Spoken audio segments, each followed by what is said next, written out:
Добар ден, почитувани. Природата на Балканот е една од најживописните во Европа. Меѓутоа, слабите системи за управување со отпадот низ целиот регион ја загрозуваат таа природа, но и здравјето на луѓето. Обкружени со ридови, смарагните води на Потпечко езеро некогаш беа живописно место за риболов во Србија.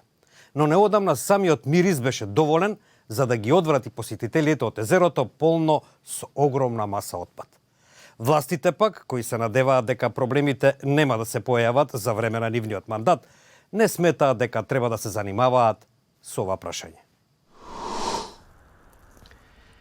Многу е грдо, воздивнува 34 годишниот Миломир Мијовиќ крај брегот на езерото, чии води беа покриени со 8000 кубни метри пластични шишиња, стиропор и друг отпад. Odrastao sam ovdje, imam 7 djece, žao mi je i što ne mogu da ih izvedem i na pecanje, ni da dođem tu da leti kad je plaža, mislim nije čisto, ružno je. Mnogo ima smeća. Западен Балкан е дом на некои од најдивите реки и најживописната природа во Европа. Но неуспешните системи за управување со отпад низ целиот регион ја загрозуваат животната средина и јавното здравје. Обилните дождови во јануари го нагласија долгогодишниот проблем откако поплавите го зафатија ѓубрето од патиштата и другите диви депонии во реките. Lim, što je karakteristično, 2 godine ovoliki dotok nije bio i on pokupi svu otpad koji ljudi bacaju od izvorišta pa do elektrane Potpeć. Отпадот се акумулира на хидроелектричните брани, како на пример во Потпечкото езеро, кое е дел од реката Лим, што се слева од Црна Гора, како и кај браната на реката Дрина во источна Босна. Sanitarnih deponija ima uzvodno i svo to smeće dođe kod nas na hidrocentralu i onda smo i mi kao ekolozi, a i kao opština ni krivni ni dužni u najvećem problemu.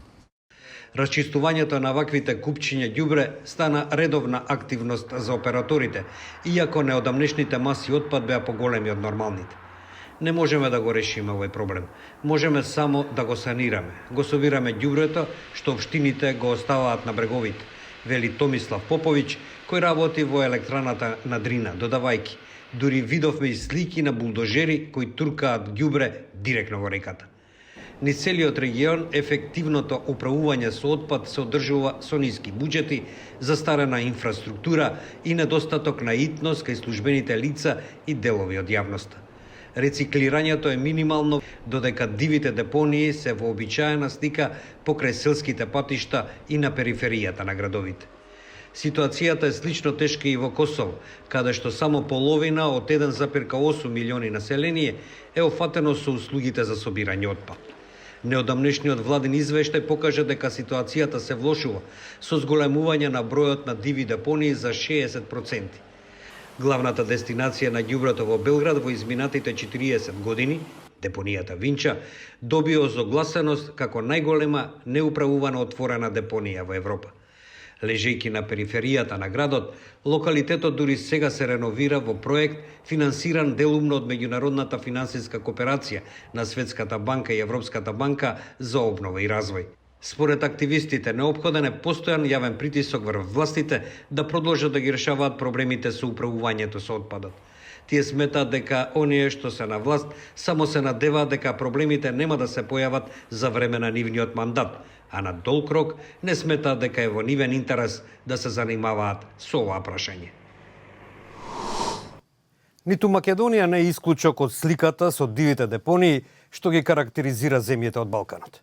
Ги има и јадници во реките, покрај патиштата, во природните паркови. Многубројни документи и закони нудат решенија за проблемот, како на пример отворање на 8 регионални депонии, но не се спроведуваат. Главна причина е тоа што локалните жители страхуваат дека ваквите депонии ќе бидат закана за животната средина. Несоодветно отстранетиот отпад е честа појава во Македонија. Купишта ѓубре, шут или стар мебел се фрлени покрај патишта на планините во езерата или реките. Во коритото на реката Вардар во Скопје доминира пластиката. Диви депонии се создадени на бројни локации во главниот град, дури и онаму каде природните убавени се исклучителни, како кањонот Матка или кај изворите на Катлановските термални води. Во земјата има илјадници диви депонии, селски буништа и ѓубришта, отпад кој ги загадува почвите, водите и воздухот.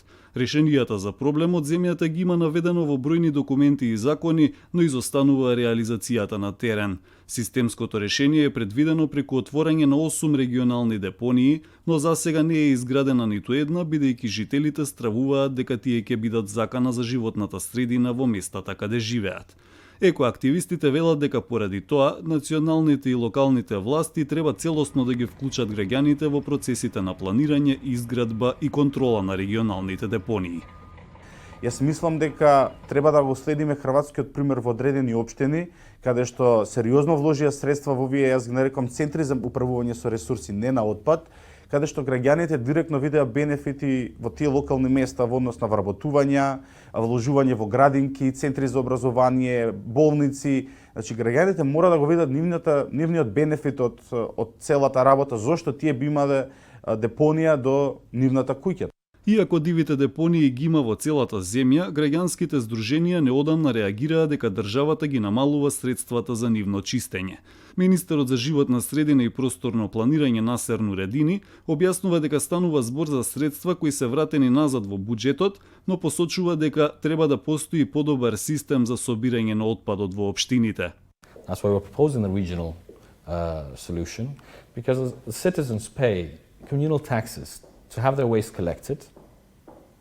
However, the management doesn't seem to be working and illegal landfills are created.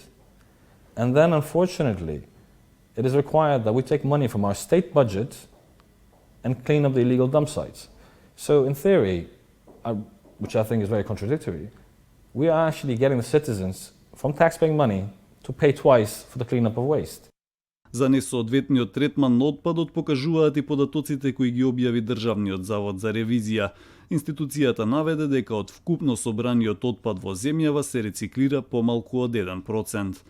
Земјата е соочена со предизвик за отстранување на историскиот индустријски отпад од 16 индустријски жешки точки создадени од рудниците, металургијата и термоелектраните. Најопасна е депонијата Солиндан на фабриката Охиз во Скопје. Facebook, Twitter и YouTube на македонската редакција на Радио Слободна Европа се постојано отворени за вашите мислења и коментари за тоа какво може да биде решението на проблемот со дивите депони. Поголема ангажираност на надлежните или поголема свесност на граѓаните? Довидување, почитувани.